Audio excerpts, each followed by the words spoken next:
برطانیہ کا ایک ہنری اس کا نام تھا جو ان کا بادشاہ تھا، اس کا بڑی قریب دوستی تھی، ایک جج تھا سیموئل بیکٹ، وہ جو جج تھا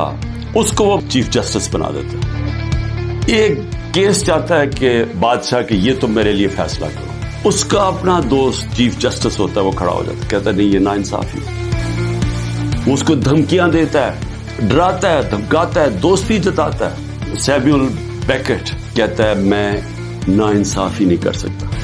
آخر میں اس کو پھانسی دلوا دیتا ہے، وہ پیچھے نہیں ہٹتا، مرنے کے لیے تیار ہو جاتا ہے۔ برطانیہ کے جج سارا جسٹس سسٹم یاد رکھتا ہے اس آدمی کو، صدیوں تک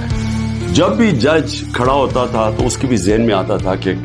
سیموئل بیکٹ تھا۔ پاکستان میں ججز دیکھیں، ہمارے ججز جسٹس کورنیلیس مسلمان تو نہیں، سب جوڈیشری ان کو یاد کرتی ہے، ریسپیکٹ کرتی ہے، سب کو پتا تھا کہ انصاف کے لیے کھڑے ہوتے۔ تو میں اپنی جوڈیشری کو کہتا ہوں کہ دیکھیں